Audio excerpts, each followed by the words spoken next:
யூடியூப்பில் வியூஸ்களுக்காகவும் லைக்குகளுக்காகவும் நானும் ஒரு கடல் தொழிலாளி அப்படின்னு சொல்கிற ஒரு பெண்ணுக்கும் உண்மையிலேயே கடல் தொழில் பண்ணுற ஒரு பெண்ணுக்கும் உள்ள வித்தியாசங்கள் என்ன அப்படிங்கிறத வந்து நீங்கள் தெரிஞ்சுக்கணும் அப்படின்னு சொல்லிட்டு ஆசைப்பட்டீங்கன்னாக்கா இந்த வீடியோவை கண்டிப்பாக பாருங்கள்.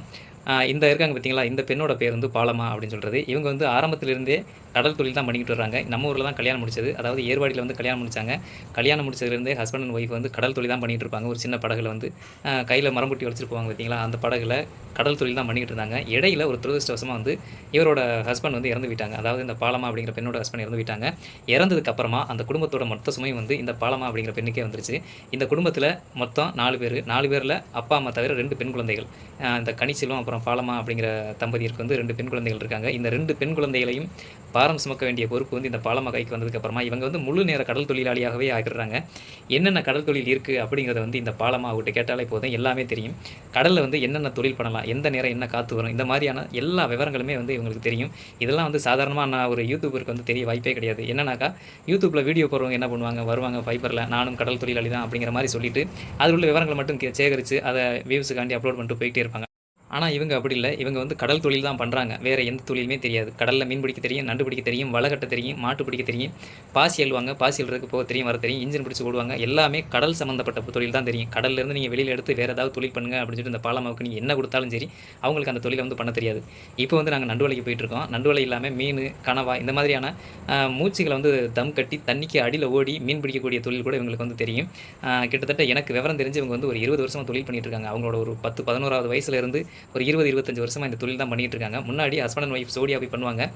அவர் வந்து இறந்து போயிட்டதுனால இப்போ வந்து ஒரு 2-3 வருஷமாக நம்ம படகுல தான் வந்து பண்ணிக்கிட்டு இருக்காங்க. இவங்களுக்கு 2 பெண் குழந்தைகள் அப்படின்னு சொன்னேன் இல்லையா, 2 பேருமே வந்து கல்யாண வயசில் இருக்காங்க. அதில் ஒரு பொண்ணு வந்து வெளியில் கடைகளுக்கு போய் ஒரு 4000 சம்பளத்தில் வந்து சமாளித்து இந்த குடும்பத்தை வந்து கொண்டுட்டு வராங்க. இந்த பாலம்மா அப்படிங்கிறவங்களுக்கு வந்து ஒரு நாளைக்கு எவ்வளோ வருமானம் வரும் அப்படின்னு சொல்லி பார்த்தீங்கன்னாக்கா, இன்றைக்கி நண்டு வலைக்கு போகிறோமா, அவங்களுக்கு வந்து தனியாக ஒரு 6 வலை இருக்குது. அந்த 6 வலையிலையும் எவ்வளோ வருமானம் வருதோ அவங்க வந்து அந்த காசு அப்படியே எடுத்துக்கிடுவாங்க. இப்போ 10 கிலோ நண்டு கிடந்துச்சுனாக்கா அவங்களுக்கு அந்த 10 கிலோ நண்டுக்கு உண்டான காசு வந்து அவங்களுக்கு போயிடும். ஆனால் அதுலேருந்து நம்ம ஃபைபருக்கு அவங்க டீசலுக்கு ஒடிச்சிட்டு ஒரு சின்ன அமௌண்ட் ஒன்று கொடுப்பாங்க. டீசல் 10 லிட்டர் ஓடிச்சுனாக்கா அவங்களோட பங்கு ஒரு 2 லிட்டருக்கு உண்டான காசு நம்ம பைப்பரில் வந்து கிடக்கும், அவ்வளோதான். இது போக நீங்கள் வெளியில் நண்டு வாங்குறீங்க பார்த்தீங்களா, வெளியில் நண்டு வாங்கும்போது உங்களுக்குலாம் ஒரு 600, 700 இந்த மாதிரியான விலைகள் வந்து கிடைக்கும். கிட்டத்தட்ட ஒரு நல்ல நண்டு, ப்ளூ நண்டு அப்படின்னு சொல்லி பார்த்தோம்னாக்கா உங்களுக்கு 800 அந்த மாதிரியான விலைகளில் கூட கிடைக்கும். ஆனால் நாங்கள் வந்து வியாபாரிகிட்ட கொடுக்கும்போது அவ்வளோ விலை போகாது. எங்கள்கிட்டருந்து எவ்வளோ வியாபாரி எடுப்பாங்கனாக்கா ஒரு 300, 350 இந்த மாதிரி விலைகள் தான் எடுப்பாங்க. அது கூட ரொம்ப டிமாண்டான நேரங்களில் தான் 300, 350 போகும். மற்றபடி நார்மலான நேரங்கள்லையும் நண்டுகளோட வரத்து அதிகமாக இருக்கிற நேரங்களையும் வந்து அந்த 300, 350 போகாது. 250 ஒரு 300க்குள்ளே தான் விலை போகும். அப்படி நேரங்களில் ஒரு 10 கிலோ பிடிக்கணும்னாக்கா நாங்கள் ஒரு 3000 ரூபா வருதுன்னு வைங்களேன். 10 கிலோ வந்து அதிகபட்சம் வராது. அது எப்படின்னாக்கா ரொம்பவுமே நண்டு வரத்து அதிகமாக இருக்கும்போது தான் 10 கிலோ வரும். அந்த மாதிரி 10 கிலோ வரதுலாம் ரொம்பவுமே அரிது தான். ஒரு 10 கிலோ வந்துச்சுன்னு வைங்களேன், ஃபைபருக்கு எல்லாம் போகிறதுக்கு அவங்களுக்கு ஒரு 2800 மிஞ்சும். இந்த 2800 அவங்க சம்பாதிக்கணும்னாக்கா இந்த 6 வலை வச்சுருக்காங்க பார்த்தீங்களா, அந்த 6 வலையும் கிட்டத்தட்ட ஒரு வாரத்துக்கு வந்து அவங்க சரி பண்ண வேண்டியது இருக்கும். அந்த வருது பார்த்தீங்களா பாசி, இந்த மாதிரி பச்சை பாசிகள் வந்து வந்துருச்சுனாக்கா ஒரு வலை எடுக்கிறதுக்கே ஒரு 3 பேர் சேர்ந்து எடுத்தால் தான் ஒரு நாளில் கிளியர் பண்ண முடியும். அப்படி இருக்கும்போது இந்த பாசிகள்லாம் எடுத்து முடிச்சுட்டு மறுபடியும் இவங்க கொண்டு வலை இழக்கிறதுக்கு ஒரு 5லேருந்து 6 நாள் வரைக்கும் வந்து ஆகும். அதனால இந்த 2500 அப்படிங்கிறது ஒரு நாளைக்கு ஒரு 300 ரூபா ஆவரேஜான வருமானமாக தான் இருக்கும். சரி, வாரத்தில் ஒரு நாள் தானே கடலுக்கு போக முடியுது, எதுக்காக இந்த பாசியல்களை கொண்டு வைக்கிறோம் அப்படின்னு சொன்னாக்கா, இந்த பாசியல்களை கொண்டு வைக்கும்போது தான் அந்த நண்டுகள் வந்து கொஞ்சம் அதிகப்படியாக பிடிபடும். பாசிகள் இல்லாத இடத்துல வச்சோம்னாக்கா 5 கிலோ பிடிக்கிற இடத்துல வந்துக்கிட்டு ஒரு 1 கிலோ 1.5 கிலோ இந்த மாதிரி மீன்கள் அப்புறம் நண்டுகள் தான் பிடிபடும். அப்படி இருந்தாலும் கூட அந்த பாசிகள் வந்து கொஞ்சம் எப்படி வந்துடும், ஒரு நாள் 2 நாள் பாசிகளை கழிக்கிற அளவுக்கு வந்து இந்த பாசிகள் வந்துடும். இந்த பாசிகளை எடுத்து முடிச்சுட்டு நாங்கள் டக்குன்னு மறுநாள் கொண்டு வலை இழக்க முடியாது. மறுநாள் வந்து லாஞ்சி கடல் வந்துடும். லாஞ்சி வந்து அந்த நண்டு வலை இழக்கும் பார்த்தீங்களா, அந்த வழியாகவே லாஞ்சியில் வந்து இழுத்துட்டு போகிறதுனால வலை இழக்கணும்னாக்கா அந்த நண்டு வலை வந்து அந்த லாஞ்சிகளே போகிறக்குண்டான சான்ஸ்கள் அதிகப்படியாக இருக்கிறதுனால அந்த வலைகளும் வந்து இழப்பு ஏற்படும். அதனால நாங்கள் வந்து டெய்லி வலை இழக்க முடியாது. 2 நாளைக்கு ஒரு தடவை நாங்கள் வந்து வலை இழக்கிக்கலாம். இந்த மாதிரி கூலங்கள் வந்துச்சுனாக்கா அந்த கூலத்தை எப்போ கழிச்சு எடுக்கிறோமோ எல்லோரும் கழிச்சு எடுத்ததுக்கு அப்புறம் தான் ஒரு 2 நாளோ 3 நாளோ 4 நாளோ இந்த மாதிரியாக கூலம் கழிச்சு எடுத்ததுக்கப்புறம் தான் கொண்டு மறுபடியும் வலை இழக்க முடியும். அப்படிங்கும்போது ஒரு 2000, 3000 வந்தால் கூட ஆவரேஜாக ஒரு நாளைக்கு 200லேருந்து 300 இந்த மாதிரியான அமௌண்ட்டுகள் தான் ஒரு நாள் வருமானமாகவே எங்களுக்கு வரும். இந்த நண்டு இருக்குது பார்த்தீங்களா, இந்த நண்டுகள் வந்தாக்கா வலைகளுக்கு வந்து சீரழிவு தான். இந்த நண்டுகள் வரும்போது என்ன செய்யும்னாக்கா அதுகள் கிடக்கிற இடத்துல நல்லா கடிச்சு ஓட்டையை போட்டு வச்சுட்டு இது வந்து தப்பிச்சு போக தான் பார்க்கும். தப்பிச்சு போனது போக மிச்ச நண்டுகள் தான் அந்த வலைகளில் வந்து வரும். நான் அதை எடுக்கலாம் சொல்லி ட்ரை பண்ணேன். உசுரோடு இருக்கும்போது இப்போ வந்ததுமே எடுத்து அந்த நண்டுகள் வந்து கழிச்சு போட்டோம்னாக்கா அந்த வலைகள் வந்து கிளியிறது கொஞ்சம் குறையும். அதனால் ட்ரை பண்ணேன். என்னால் ஒரு கையால் எடுக்க முடியல.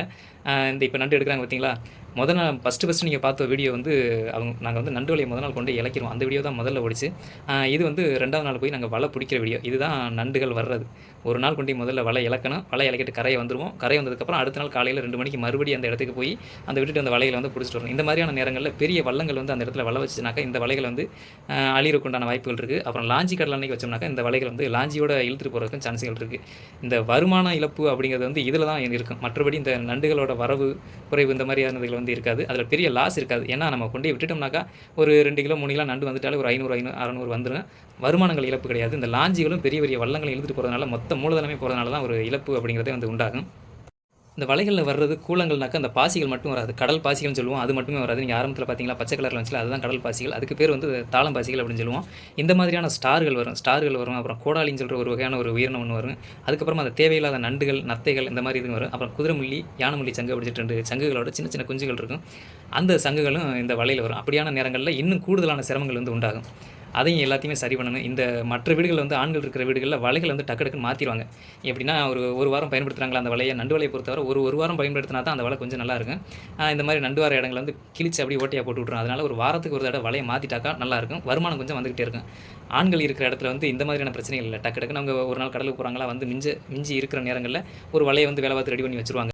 ஆனால் இந்த பாலமாவுக்கு வந்து அதில் ஒரு பிரச்சனை இருக்குது. என்னன்னாக்கா இவங்க கடலுக்கு போயிட்டு வரணும், வந்து தான் சமையல் பண்ணணும். சமையல் பண்ணுற நேரத்தில் அந்த வலைகளை கூலம் எடுக்கணும். கூலம் எடுத்து முடிச்சதுக்கப்புறம் தான் மற்ற வலைகளை வந்து அவங்க புது வலைகளை ரெடி பண்ண முடியும்.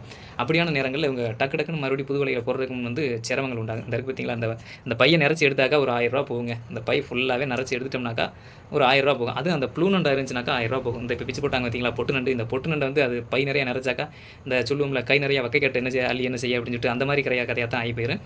இந்த பை நிறைஞ்சாலும் கூட ஒரு 600 500 இந்த மாதிரி அமௌண்ட்டு தான் வரும். அதனால் இது இப்போ வந்துச்சு பார்த்தீங்களா, இந்த கூலத்தை நாங்கள் கழிச்சு எடுக்கிறதுக்கு எப்படியுமே ஒரு வாரம் ஆயிரும். ஒரு வாரத்துக்கு ஒரு கடல் இறக்கி ஒரு 600 ரூபா வருமானம் வச்சுனாக்கா அதில் என்ன பெனிஃபிட் இருக்குது சொல்லுங்கள் பார்ப்போம். எந்த விதமான லாபமே இல்லை. ஆனால் இந்த நண்டுகளை பிடிச்சி தான் இந்த பாலமா மாதிரியான ஆட்கள் வந்து காலத்தை ஓட்டிக்கிட்டு இருக்காங்க. ஆண்களை பொறுத்த வரைக்கும் ஒன்றும் பிரச்சனை இல்லை. மற்ற பைப்புகளில் போயிடலாம், மற்ற தொழில்களை பார்த்துடலாம். ஆனால் அந்த பாலமா மாதிரியான ஆட்கள், பாலமா மட்டும் இல்லை, எங்கள் ஊரில் இந்த பாலமா மாதிரி கிட்டத்தட்ட ஒரு 20-25 பெண்கள் இருக்காங்க. எல்லாருமே கடல் தொழில் பண்ணுறவங்க தான். பாசிக்கு போகிறவங்க தனியாக இருக்காங்க. அவங்க பாசிக்கு போகிறவங்க மட்டுமே ஒரு 100-100 பெண்கள் பாசிக்கு போகிறவங்க மட்டுமே இருக்காங்க. இந்த மாதிரி எல்லா தொழிலையும் பண்ணுறவங்க பாலமா மாதிரி ஒரு 20-25 பேர் இருக்காங்க. அவங்க தான் உண்மையிலேயே வந்து கடல் தொழில் பண்ணுற பெண்கள். மற்றவங்கள்லாம் வந்து கடல் தொழிலை யூடியூப் வியூஸுகளுக்காண்டி பயன்படுத்துகிறவங்க தானே தவிர அவங்கெல்லாம் கடல் தொழில் பண்ணுறவங்க இல்லை. மற்ற தொழில்கள் இருக்கும். இவங்க தான் கடல் தொழில் பண்ணுற பெண்கள்.